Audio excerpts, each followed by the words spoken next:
Hey guys, it's Michael from Devoted to Vinyl, and in this video, we're going to be talking about how buying physical media isn't just about building a collection, but it can also be your best weapon against exclusive rights deals and media censorship.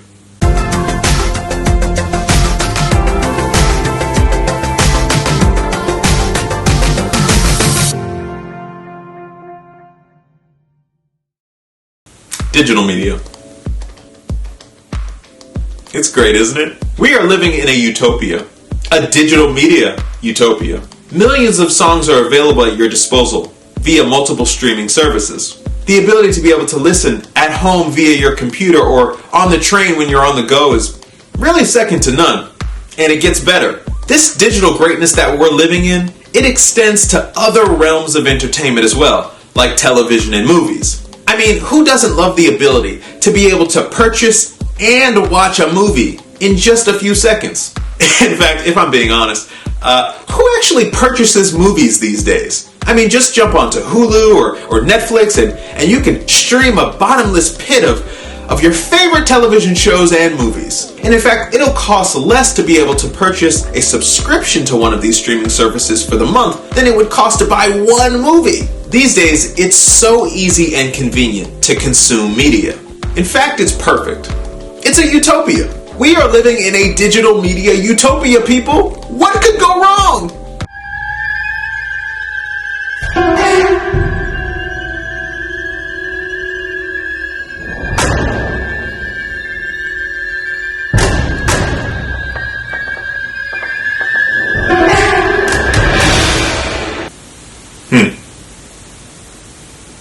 Turns out a lot can go wrong.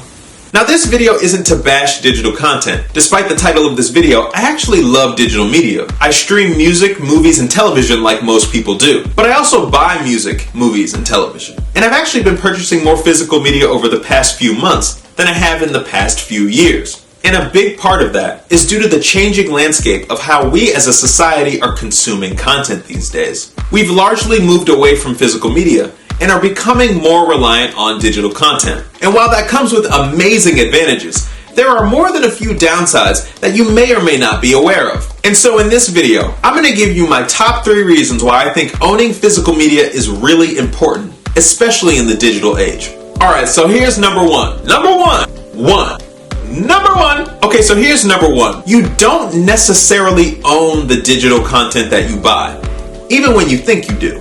Now, many months ago, there was a story going around the internet about how Apple may have deleted some movies from a library of a customer that actually purchased them. More stories took off from there, and it seemed that the narrative was that Apple was systematically going into people's accounts and deleting their movies. Ultimately, that story didn't really seem to be totally accurate, as it seemed to be more of a country or region-specific issue that pertained to that particular customer, as opposed to anything really nefarious done by Apple. But that doesn't mean that your purchases are 100% safe either. In fact, if you look at Apple Media's Terms of Service document, they have a section in there dedicated to downloads, and it states the following. Alright, let's make sure we get this right. Here we go. You may be able to re-download previously acquired content to your devices that are signed in with the same Apple ID. Content may not be available for re-download if that content is no longer offered on our services. Content also may be removed from our services at any time. For instance, because the provider removed it, after which it cannot be downloaded, re-downloaded, or otherwise accessed from Apple. And in the audio and video content sales and rentals section of the document, it also says this about purchased content. Purchased content will generally remain available for you to download, re-download, or otherwise access from Apple.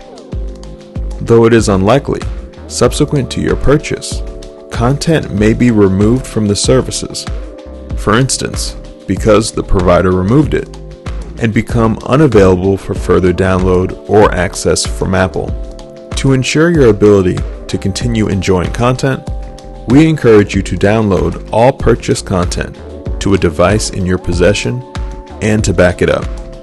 So going by this, let's say you purchased a movie or a song 2 years ago, and somehow along the way you lost that file, and you wanted to come back to Apple to re-download what you purchased. there's at least a chance, a possibility, that your content is no longer being made available by Apple for you to download. And if that's the case, you didn't pay top dollar to purchase the content. You kind of paid top dollar just to rent it for a couple of years. Alright, so now let's move on to number 2 on my list. Number two. Okay, so here's number 2. More and more streaming services are popping up, and that means more and more content is becoming exclusive. Now, if you own a CD or a vinyl record or a DVD or a Blu-ray, then you feel absolutely confident that you can watch what you want to watch whenever you want to watch it. It's always available at your disposal. But if you don't own the content and all of your favorite programming is controlled by multiple streaming services that require multiple monthly subscriptions, you have to really start asking yourself the following 2 questions. Number 1, how many streaming services am I really going to subscribe to and watch regularly? And number 2, would buying certain albums or certain television shows or movies on physical media help me save money in the long run by preventing me from being forced to have to buy into monthly subscriptions of multiple services? Alright, so now let's move on to number 3 on my list of why I think physical media is really important in the digital age. Number 3. Alright, so now let's move on to number 3 on my list of reasons why I think owning physical media in the digital age is really important, and it's censorship. Now, when a company owns something, they have the license to do whatever they want with it. As consumers, we know that they can jack up the price for us to be able to access it, or they can remove it from their service entirely. Now, one of the more recent examples of this surrounds the show The Simpsons. Now, back in 1991, Season 3 of The Simpsons featured an episode called Stark Raving Dad, in which Homer Simpson was committed to a mental hospital. And at the hospital, Homer met a character that was voiced by Michael Jackson. Now, this episode lived on in syndication for years, and was even released on DVD in 2003 as part of the Season 3 release of the show. But ever since the Leaving Neverland documentary aired on HBO, where 2 men allege that Michael Jackson molested them in the 1990s, you can't find this episode of The Simpsons anywhere. It's not streaming anywhere, and it's no longer in syndication. Basically, this episode has been scrubbed from existence, and you can absolutely bet that any future DVD release of Season 3 of The Simpsons will have this episode completely removed. So unless you're one of those people that still have old episodes of The Simpsons recorded from the 90s on VHS, or you actually purchased the Season 3 set on DVD when it was released, there's a chance that you and a lot of other people will never see this episode ever again. So it's situations like this that really show us that unless you actually own physical media, the content that you enjoy and that you love is, well, to be honest, kind of always under the threat of extinction. And your best weapon against this kind of censorship just might be a large collection of VHS tapes, Blu-rays, and vinyl records. One thing though, just know that there is a very fine line between hoarding and collecting. You don't want to cross the line. So that's it, guys. I hope you enjoyed this video and you found it to be helpful and insightful. And if you did, please hit that like button down below. I always appreciate it when you do that. It really helps other people find the channel a bit better as well. And don't forget to subscribe to my channel devoted to vinyl, and be sure to hit that bell notification as well so you can be instantly notified whenever I drop a new video. And my question of the day is this: what's your number 1 concern when it comes to physical media taking a backseat to streaming services? Make sure to sound off in the comment section below. I can't wait to hear what you guys have to say. I think it's a really interesting topic. And once again, thanks very much for watching, and I will see you in the next video.